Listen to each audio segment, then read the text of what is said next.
26-এর vote যুদ্ধে 25-এই দামামা। 1.5 মাসের ব্যবধানে আজ ফের বঙ্গে আসছেন প্রধানমন্ত্রী মোদী। দুপুরে দুর্গাপুরে প্রধানমন্ত্রীর জোড়া কর্মসূচি রয়েছে। প্রশাসনিক সভার পর নেহরু স্টেডিয়ামে জনসভা করবেন মোদী। 5,400 কোটি টাকার প্রকল্পের উদ্বোধন, শিলান্যাস।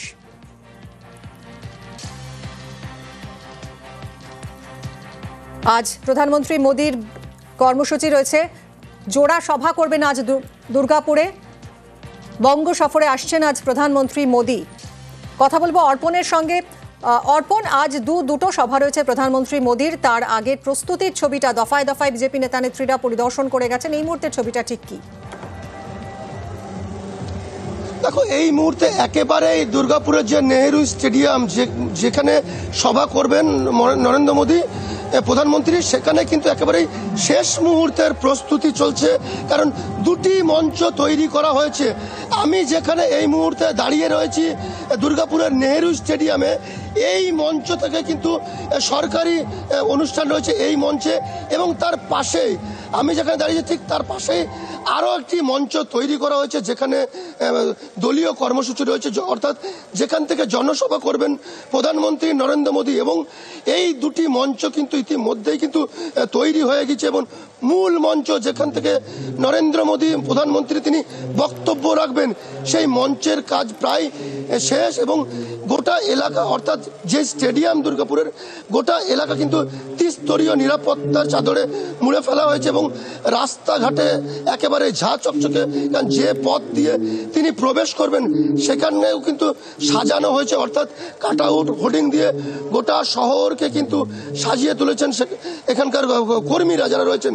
অর্থাৎ ইতিমধ্যেই কিন্তু বিভিন্ন এলাকা থেকে যারা কর্মী রয়েছেন, দলীয় কর্মী, তারা যেমনটা আসতে শুরু করছে। অপরদিকে এই যেখানে মঞ্চ তৈরি করা যায় মূলত যে সরকারি অনুষ্ঠান, যেখানে ঠিক আমি একবার দেখানোর চেষ্টা করব, তার পাশে কিন্তু পর্দার গার্ড দেওয়া রয়েছে। অর্থাৎ এক পাশে কিন্তু যে গার্ড রয়েছে সেই তার এই দিকে কিন্তু রয়েছে সরকারি মঞ্চ, অপর দিকে কিন্তু যেখানে সভা করবেন দলীয় কর্মসূচি সেই মঞ্চ। দুটি মঞ্চ মূলত তৈরি করা হয়েছে।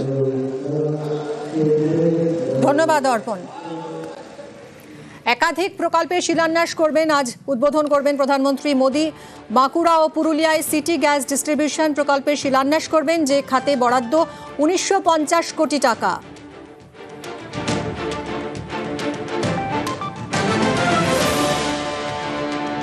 $132 কিলোমিটার দুর্গাপুর হলদিয়া ন্যাচারাল গ্যাস পাইপলাইনের উদ্বোধন করবেন আজ মোদী। খরচ 1190 কোটি টাকা। দুর্গাপুর স্টিল প্ল্যান্ট ও রঘুনাথপুর থার্মাল পাওয়ার প্ল্যান্টে দূষণ নিরোধক ব্যবস্থার উদ্বোধন। খরচ 1457 কোটি টাকা।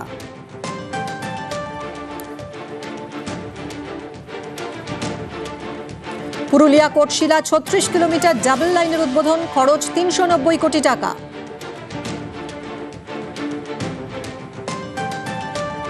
তপসি ও পাণ্ডবেশ্বরে দুটি রেল ওভারব্রিজের উদ্বোধন। খরচ 380 কোটি টাকা। একাধিক প্রকল্পের শিলান্যাস এবং উদ্বোধন করবেন আজ প্রধানমন্ত্রী মোদী।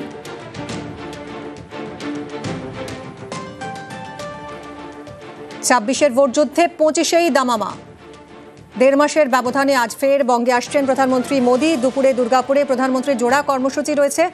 তবে তার আগে প্রধানমন্ত্রী এক্স হ্যান্ডেলে পোস্ট করেছেন, বাংলায় পোস্ট করে তৃণমূলকে নিশানা করেছেন। তৃণমূলের বিরুদ্ধে অপশাসনের অভিযোগ। মোদীর দাবি একমাত্র বিজেপি পারবে বাংলার উন্নয়ন করতে। কথা বলবো পারাদীপের সঙ্গে। পারাদীপ, রাজনৈতিকভাবে কতটা তাৎপর্যপূর্ণ এবার প্রধানমন্ত্রীর এই সফর? 1.5 মাসের ব্যবধানে আবারও রাজ্যে প্রধানমন্ত্রী নরেন্দ্র মোদী। মে মাসে আলিপুরদুয়ারে এসেছিলেন, এবার তিনি এসেছেন দক্ষিণবঙ্গে, এবং মাঝখানে সময়ের ব্যবধান মাত্র 1.5 মাস। এবং বছর ঘুরলেই যেখানে রাজ্যে বিধানসভা নির্বাচন, সেই নির্বাচনের আগে দুর্গাপুরে প্রধানমন্ত্রী নরেন্দ্র মোদীর আজকের সভা ঘিরে কিন্তু যথেষ্ট রাজনৈতিক মহলের তাৎপর্য এবং চাঞ্চল্য তৈরি হয়েছে। কারণ তুমি জানো, আজকে দুর্গাপুর জোড়া সভা হবে। একদিকে যেমন তার সরকারি অনুষ্ঠানের সভা রয়েছে, পাশাপাশি তার জনসভাও রয়েছে। এবং সেই জনসভা থেকে বিধানসভা নির্বাচনের ঠিক 1 বছর আগে নরেন্দ্র মোদী তিনি কি বার্তা দেন বিজেপির যারা কর্মী সমর্থক তাদের উদ্দেশ্যে, সেদিকে কিন্তু তাকিয়ে রয়েছে রাজনৈতিক মহল। তুমি জানো যে রাজ্যে পা রাখার একদিন আগে নিজের এক্স হ্যান্ডেলে নরেন্দ্র মোদী পোস্ট করেছেন যে তৃণমূল কংগ্রেসের অপশাসনে ভুক্তভোগী বাংলার মানুষ, এবং এই অপশাসন থেকে তাদের মুক্তি দেওয়ার জন্য বাংলার মানুষ তাকিয়ে রয়েছে বিজেপির দিকে। অর্থাৎ বোঝাই যাচ্ছে যে রাজনৈতিকভাবে আজকের মোদীর এই বঙ্গ সফর অত্যন্ত তাৎপর্যপূর্ণ, কারণ যেভাবে বাংলায় পা রাখার একদিন আগে নিজের এক্স হ্যান্ডেলে নরেন্দ্র মোদী যে পোস্ট করেছেন সেই পোস্টের রাজনৈতিক তাৎপর্য রয়েছে। এবং তুমি জানো যে মাত্র কয়েকদিন আগে মমতা বন্দ্যোপাধ্যায় তিনি রাজ্যে পথে নেমেছিলেন এবং সেখান থেকে তিনি বাংলার বাইরে বাংলা ভাষীদের হেনস্থার অভিযোগ করেছিলেন বা অভিযোগের সোচ্চার হয়েছিলেন রাজ্যের মুখ্যমন্ত্রী মমতা বন্দ্যোপাধ্যায়। সেটা যেমন একদিকে রয়েছে, অন্যদিকে রাজ্য বিজেপি তারাও বারে বারে নির্বাচন কমিশনের দ্বারস্থ হচ্ছে যে রোহিঙ্গা মুসলিমদের, রোহিঙ্গা অনুপ্রবেশকারীকে ভোটার তালিকা থেকে বাদ দিতে হবে। এরকম একটা রাজনৈতিক পরিস্থিতির মধ্যে দাঁড়িয়ে আজকে নরেন্দ্র মোদী দুর্গাপুরে তার জনসভা থেকে কি বার্তা দেন, কোন সুরে বেঁধে দেন আগামী দিনে বিজেপির পার্টি লাইন, বিজেপির প্রচার, সেদিকে কিন্তু তাকিয়ে রয়েছে রাজনৈতিক মহল। ধন্যবাদ পারাদীপ।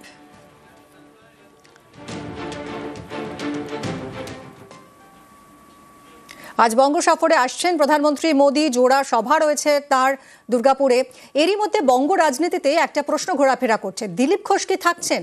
প্রাথমিকভাবে জানা গিয়েছিল দিলীপ ঘোষ থাকবেন, কিন্তু তার এই যে তিনি যেভাবে এখন সক্রিয় হয়েছেন তার এই সক্রিয় ভূমিকা নিয়েও নতুন করে চর্চা শুরু হয়েছিল।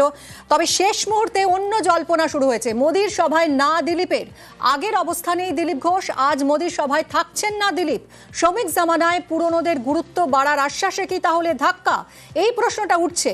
মোদীর সভায় দিলীপের না যাওয়ায় এই প্রশ্ন উঠছে। মোদীর সভার আগে ইঙ্গিতপূর্ণ পোস্ট করেছেন দিলীপ ঘোষ। প্রধানমন্ত্রী সভার আগে ফেসবুকে পোস্ট বিজেপি নেতার, শেষ মুহূর্তে দিলীপের এই পোস্টে জল্পনা।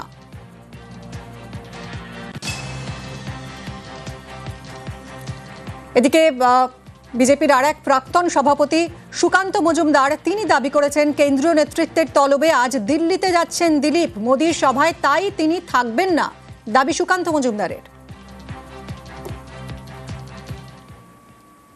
দিলীপ ঘোষ উনি বললেন যে আসছি, দর্শকের সঙ্গে বসবো, তারপরে শুনলাম উনি আসছেন না। আসল কারণ উনি কেন্দ্রীয় নেতৃত্বের ডাকে আগামীকাল দিল্লি যাচ্ছেন, আপনারা দেখতে পাবেন কালকে। তাহলে উনি মানে এরকম করে ধোঁয়াশা করে বললেন যাচ্ছি, দর্শকের সঙ্গে বসবো, এটার কারণটা সেটা তো আমি বলতে পারবো না, আপনি ভুল জায়গায় প্রশ্ন করছেন। মোদীর সভায় ডাক না পেয়ে অভিমানী দিলীপ ঘোষ, দলের তরফে কোনো আমন্ত্রণ ছিল না বলে দাবি করেছেন। দিল্লি যাওয়ার পথে দাবি করেছেন দিলীপ ঘোষ তিনি গেলে অস্বস্তি বাড়তে পারে বলেও মন্তব্য করেছেন। দলের কাজে দিল্লি যাচ্ছেন বলে জানিয়েছেন দিলীপ। আমাকে কর্মীরা ডেকেছিলেন তাই আমি হ্যাঁ করেছিলাম, পার্টি ডাকেনি, হয়তো পার্টি চায়ও না আমি যাই, অস্বস্তি হবে, সেই জন্য আমি যাচ্ছি না দুর্গাপুরে মাননীয় প্রধানমন্ত্রীর সভা। দিল্লিতে বিশেষ কাজে যাচ্ছি, পার্টির কাজে যাচ্ছি।